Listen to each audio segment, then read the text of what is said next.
This module 3.2 will focus on mentor recruitment. Our learning objectives for this section are describe mentor competencies, develop a mentor recruitment and selection plan, and identify mentor training resources that are available. So we always ask ourselves, what is mentoring? And so mentoring is a reciprocal learning relationship between a mentor and a mentee. And so for this to work, you must have two people that are willing to invest the time and energy to be a mentor and a mentee. They work collaboratively towards achieving mutually defined goals that will develop a mentee's skills, abilities, knowledge, and/or thinking. So what are some of the things that are required as part of commitment? There has to be a committing time to mentoring, making it a priority for both the mentor and the mentee. Building a relationship with the student or students that someone mentors. There needs to be at least 2 meetings per month, at least 1 hour each in length, and usually establishing a well-defined time sequence every month so that we know when it's happening and who's responsible for setting it up. Being available by phone, email, text within reason. You wouldn't want to have someone calling you in the middle of the night or early in the morning. So ensuring that you've set some ground rules for each other so that you are focused on the relationship. Communicating openly, not being afraid to share the thoughts and ideas on both the mentor side and also the mentee side. Want to facilitate the students' learning. How can we get them to where they need to go in order for them to be successful, not only in the program, but successful in the profession? We need to actively listen and give feedback without judgment. And I think that's one of the things that's critical to establishing trust between a mentor and a mentee. Working through any issues that arise in the mentoring relationship, and that goes back to establishing what is important from the get-go, and then what are the ground rules for an effective mentoring relationship. Also evaluating the process. What have we done well? What can we improve? And how do we replicate this so that we can assist others to enter the profession? And then learning about yourself and knowing that not everyone may look like you, act like you, but you have to be open to not providing any kind of judgment in that essence when you're working with mentees so that they are successful. There has to be pride in being a part of someone else's growth and development in the nursing profession. I know that people often wonder, why don't enough people look like me when I'm going to some kind of program? And so building those relationships are important to the success of not only that student, but within that program, but also in life. Growth and development for yourself. How do you improve yourself as being a mentor? How do you improve the relationship? How do you build trust so that the relationship goes much further than what was initially intended? There has to be a relationship with the new person, and that's where trust comes in. So it's exciting, but at the same time can be scary for a mentee, especially if it's a student with someone that is either at a master's level or a PhD prepared. There has to be satisfaction of sharing your knowledge and experiences and being proud of the things that you've accomplished and also the things that were barriers in your journey that you can share with others. Practicing listening and giving feedback. Oftentimes students want to just be able to share their feedback. So being able to actively listen and pick and choose when you're going to insert yourself into the discussion. Insights on how others struggle with the issues and make choices. The way you solve it may not be the same way that others will, but it's important for them to understand that they build their own way of recognizing those issues and making the choices, because the choices they make impact their own career. Practice working through issues with others, not being afraid to share that you are having issues, and being able to work through those often leads to less stress and more engagement within the programs that they're in. Feedback on how do you facilitate growth for others. You know, recognize that you've done this in the past, you're willing to do it now, and you're willing to do it in the future. And so giving back to the profession is extremely important in the nursing field. A chance to inspire others to be mentors while practicing your mentoring skills. No one is ever perfect in mentoring, but it's important that you do your best so that not only you, but also your student are very successful in the program and are an added benefit to the profession. And again, I'll go back to the relationship with the new person. It's about building trust and building the collaboration that's needed to make both of you successful. So here are the core components that we'll talk a little bit about in the mentor recruitment. One is the learning-centered mentoring model, the mentoring process. You want to set the learning goals. What is it that you're trying to accomplish?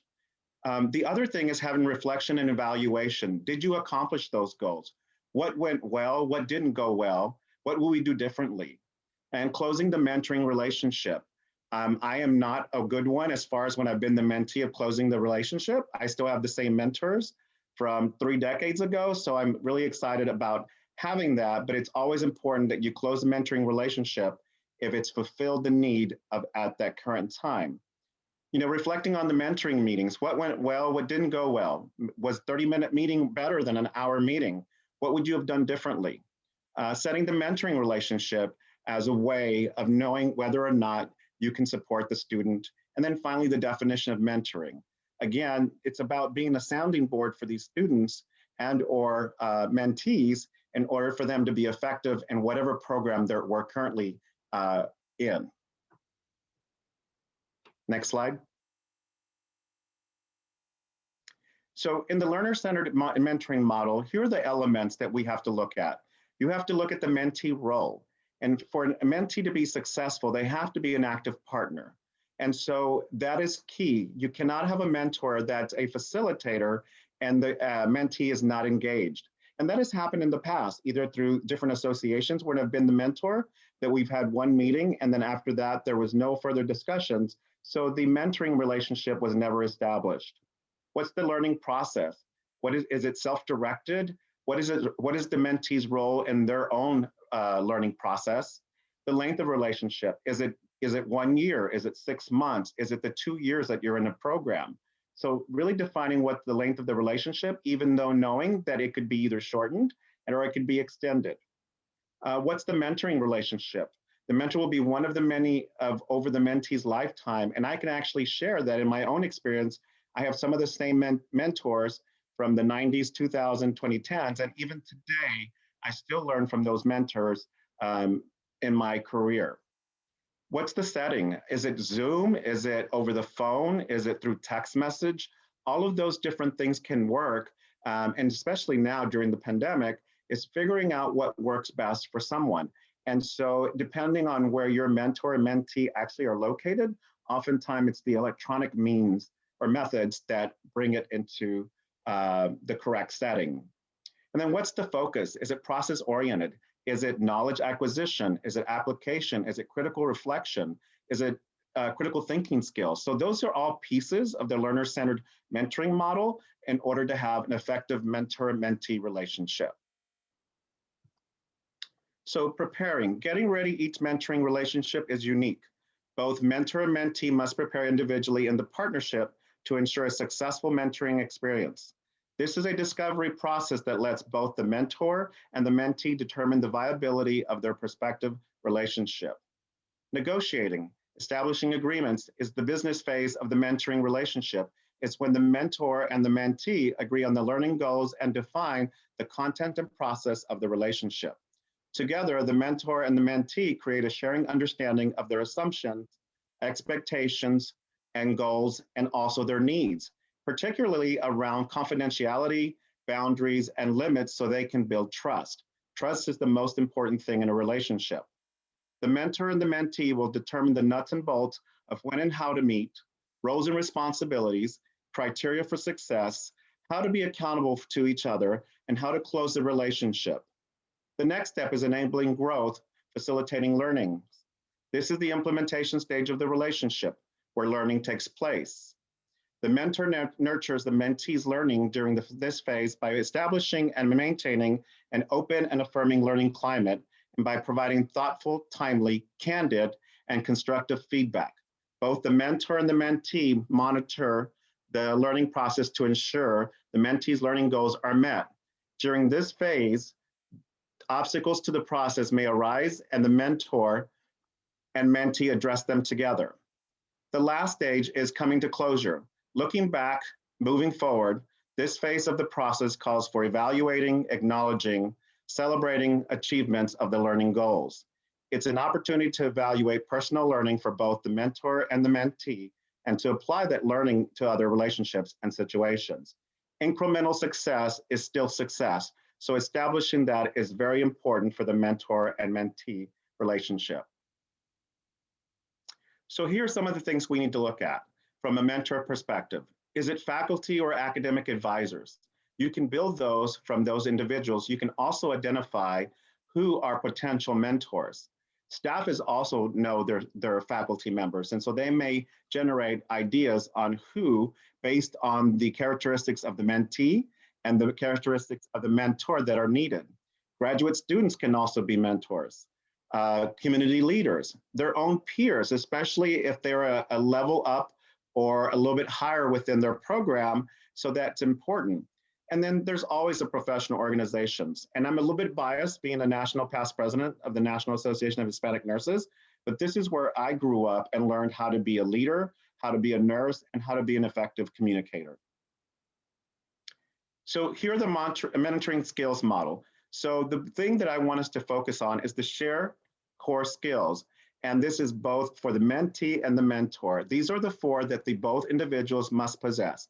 And that is active listening or active communication, identifying goals and current reality, looking within what is attainable, either through a short-term plan or a long-term plan, and encouragement on both sides. And the key to all this, regardless of which side you're working on, is building trust. Without trust, it's very difficult to have a mentoring relationship. So here are the things we look for: emotional support, the lived experience as a Latinx, the advisement, identifying the resources that are needed to be successful. Universities can't focus just on admitting more Hispanic students. They need to focus on how they are successful in the program and then become successful as part of the profession. Setting goals personally and professionally are key. Without the personal goals, it's very difficult to accomplish the professional goals. What's the academic support to help fulfill the knowledge? How do you role model for these students and the mentees? It's about building those relationships and, again, having a trust and being non-judgmental in that relationship. And then finally, formal and informal interactions. And this could be through networking events. NON has chapter events. It also has a national conference. And not being afraid to walk up to someone and introduce yourselves, especially the people that are in the areas where you want to practice within your profession. So here are some of the resources that are available depending on the university. You have student organizations and clubs. There are everyday mentors in the organization. There's also a mentor organization, www.mentoring.org. There's Mentoring Central and also the National Mentoring Resource Center. All of these organizations are there to support students being more successful and having more Hispanics enter into the nursing profession. Finally, here are the three other things that can help mentor training resources. And that is the Dewey Mentoring Program Toolkit, the 3rd edition. There is also out there an article on mentoring experiences and perceptions of Latino male faculty in higher education. And then finally, El Zachary's The Mentor's Guide to Facilitating Effective Learning Relationships. This is a great place to start. It's not all the information that's available out there, but definitely starting here will put you on a successful plan for being a successful mentor. Good morning. This is Module 3.3, Role Modeling a Successful Mentor and Mentee Connection. My name is Dr. Juana Ferrerosa. Our learning objectives for today. Objective number 1, describe the mentor and mentee interaction. Number 2, consider the importance of relationship building. Number 3, develop strategies that build trust. Number 4, identify goals and current reality. So what are some of the key elements of a relationship? Trust, reciprocal relationship, partnership, working collaboratively, and mutually defined and agreed upon goals. We find that mentoring involves support provided to students that entails emotional and psychological guidance and support, helping succeeding in academic coursework and providing assistance. Mentors and students get to know each other on a deeper level while promoting listening and relationship building skills. The business phase of the mentoring relationship is when the mentor and the mentee agree on the learning goals and define the content and the process of the relationship. Together, the mentor and the mentee create a shared understanding of their assumptions, expectations, goals, and individual needs, particularly around the areas of confidentiality, boundaries, and limits so that they can build trust. The mentor and the mentee will determine when and how to meet their roles and responsibilities, criteria for success, and how to be accountable to each other and how to close the relationship. Mentoring is a reciprocal learning relationship in which the mentor and the mentee agree to a partnership where they'll work collaboratively toward achieving a mutually defined goal and will develop the mentee's skills, abilities, knowledge, and thinking. Therefore, mentoring involves the support that's provided to the students with emphasis specifically on emotional and psychological guidance and support, supporting and succeeding in their academic coursework, and providing assistance where they're examining career options and the presence of a role model from who the student can learn. How can we build a trusting relationship? Critical to communication is listen to learn while currently facing a reality. Some of the key important things for listening is provide a listening ear. Listen to identify where they are and what their obstacles are. For example, in the first semester, a student might be struggling with course content and having to work 24 hours a week to meet housing and billing expenses. Be an active participant as a mentor while listening to the mentee. Have an agenda for each meeting. For example, in one session, one may be discussing financial health and budgeting. During another session, you may be discussing time management and study skills. Reduce the number of distractions. Pick a date and time that works both for the mentor and the mentee. Don't take or make calls during the session. Continuing on building trust, connect with the purpose and passion. Why do they want to be a nurse? What is their driving force? Take time to listen to the student nurse's perspective of their goals and their aspirations. Look at reality and lived experiences. Talk about why you became a nurse and what motivates you. Though times may have changed from the time that you were in nursing school and them, there are very many similarities. Keep promises. If you need to research something for the mentee before you meet with them, have that done and be on time and respectful of each other's time commitments. Celebrate wins, small or big, and build momentum with each mentoring session.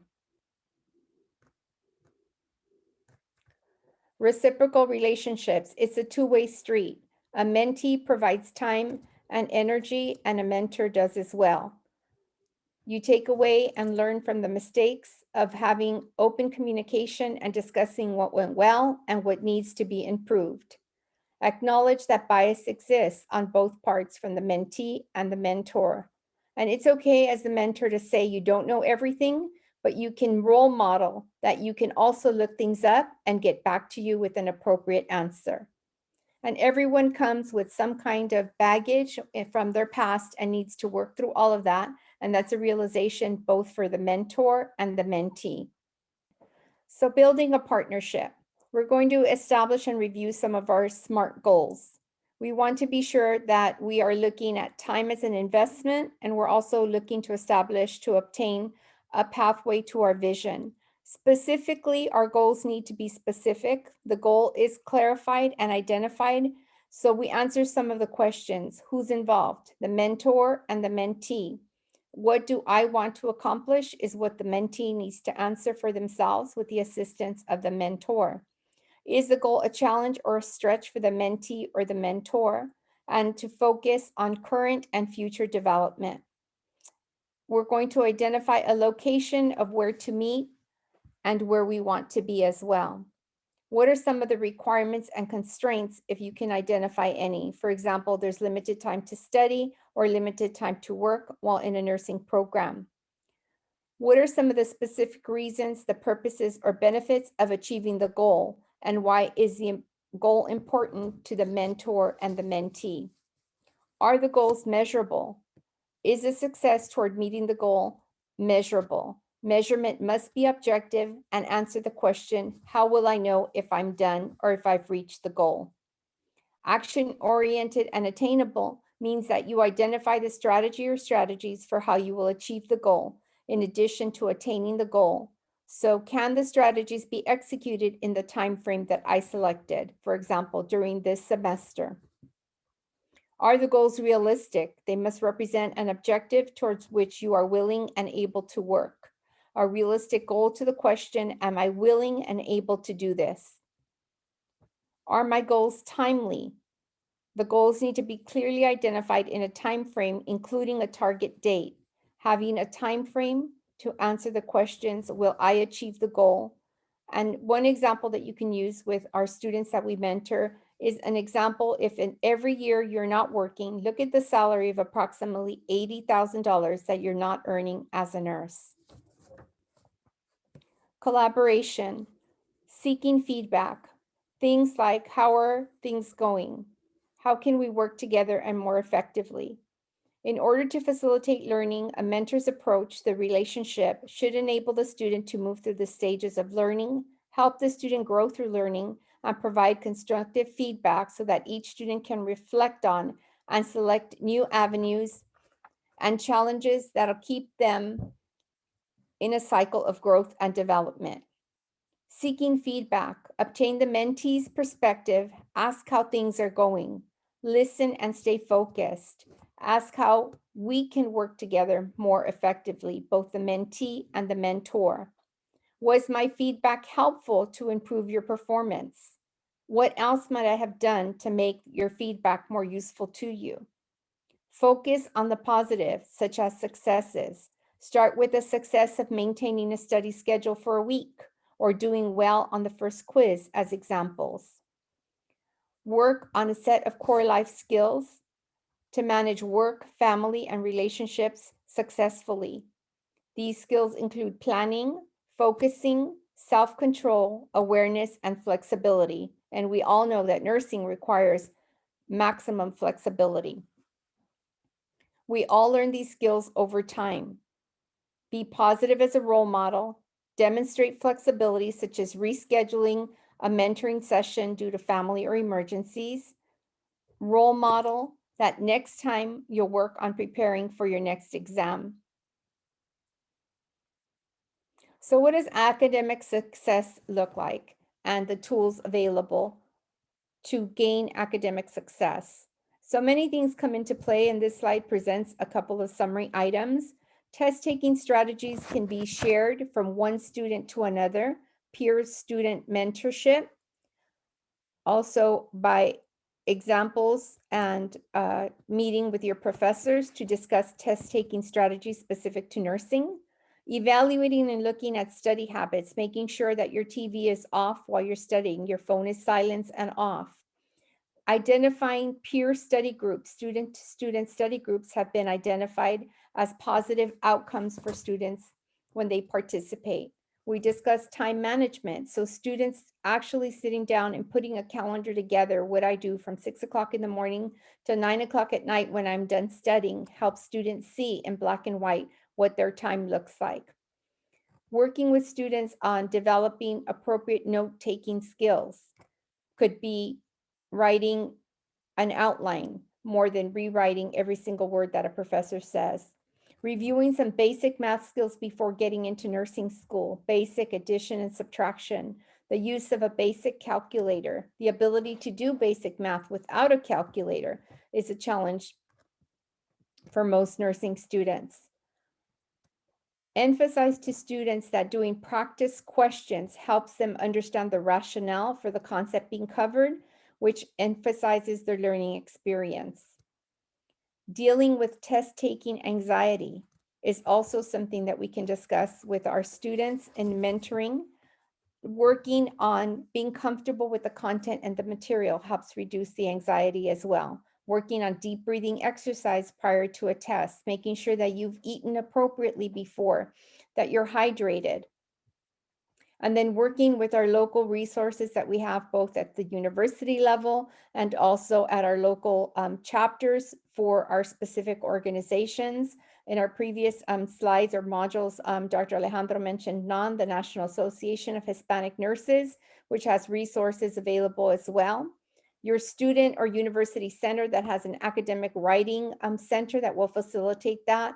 Use your resources, don't be shy, ask, and also using your advice from your library and your assistance team that is available to you there also.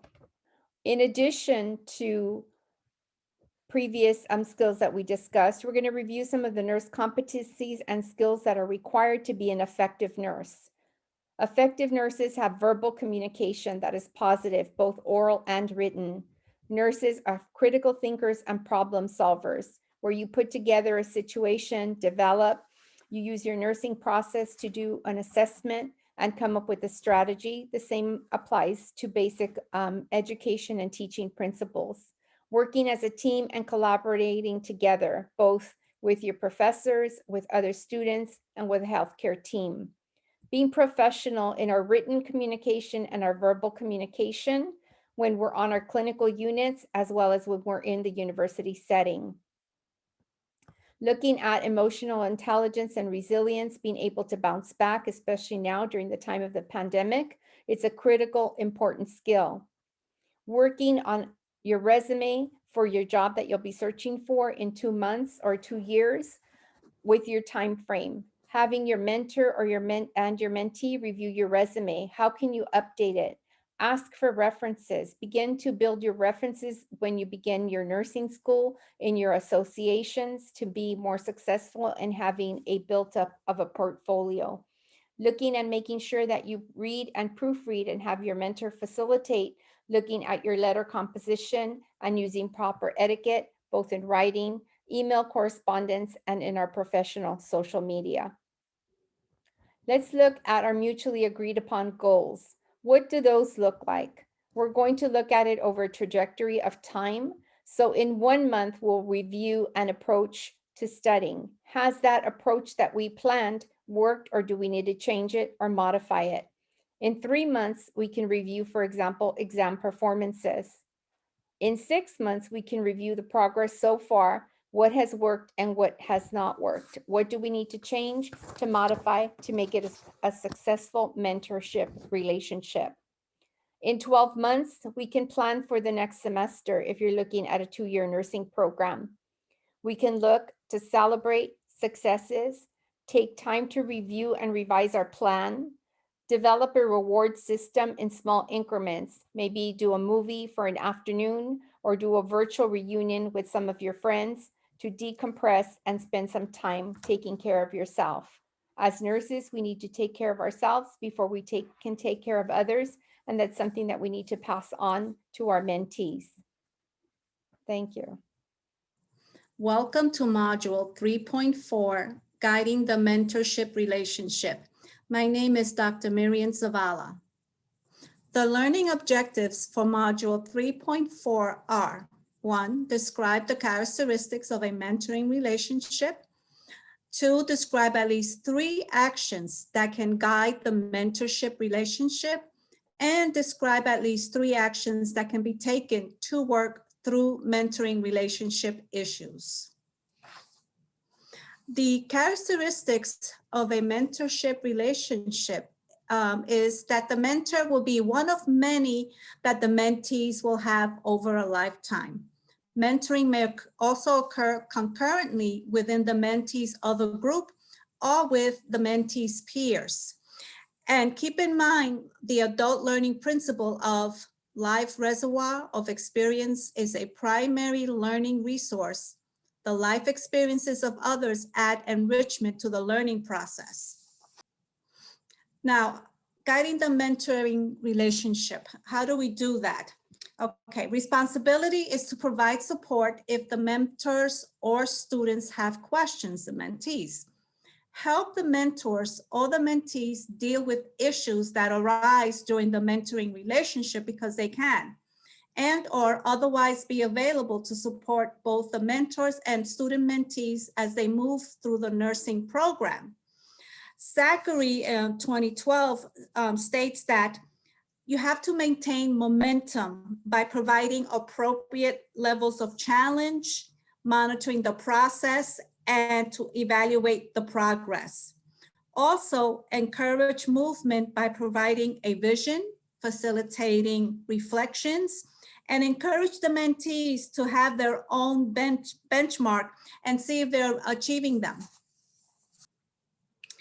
And as we continue maintaining the mentorship relationship, we have to keep in mind just what Dr. Alejandro and Dr. Ferrerosa said, is we have to build rapport, have a trusting relationship with our mentees, listen effectively, not just hearing the person, but listen, and resolve differences constructively.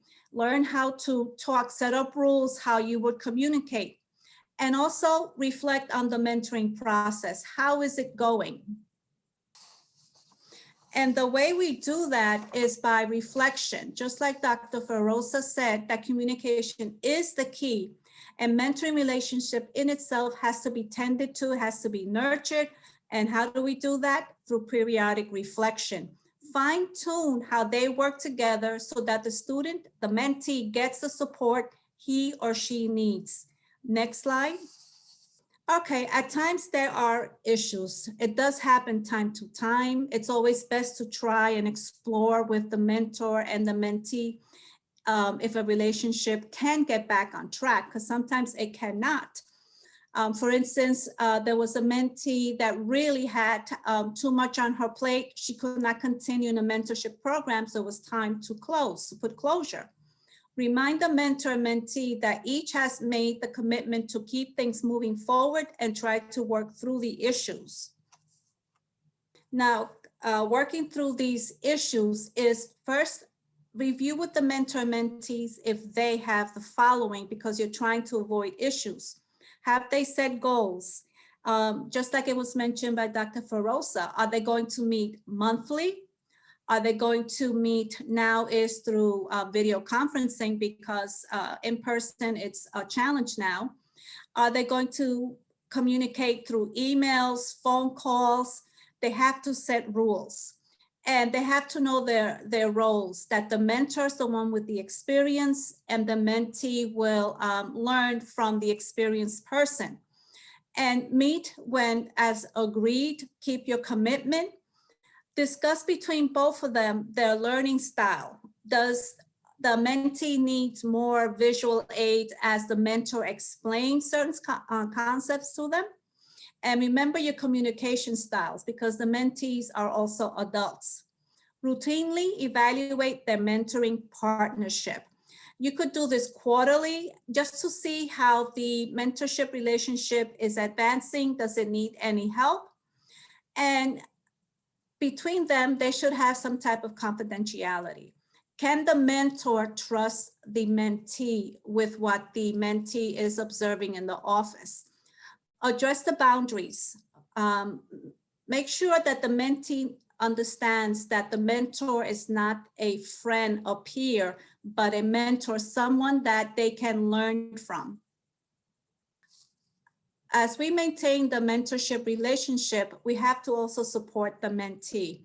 It could be done through helping them either learn how to take exams, how to complete projects.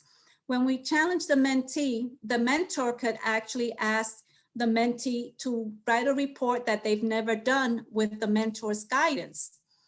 Assist the mentee in having a vision. Ask the mentee, where do they see themselves 5 years from now? Also ask them, are they going to pursue a higher degree when they're finished? Also engage in feedback. Both of them, the mentor and mentee, should give each other feedback as to how the relationship is progressing. What is it that they need? Does the mentor feel that the mentee is listening? And resolving barriers. Sometimes it could be just life events because those things do happen. And sometimes the person cannot meet because they have an exam or the video conferencing went down. Working through mentoring relationship issues, specifically ask what the mentor and student mentees have done to address the issues so far. So ask them, what have they done to work out their concerns? Because maybe that's all it needs. Ask if they have set up processes to address stumbling blocks. Is it that the student has too many things to do and the mentor can help guide the mentee on how to remove some of the stresses that they're having?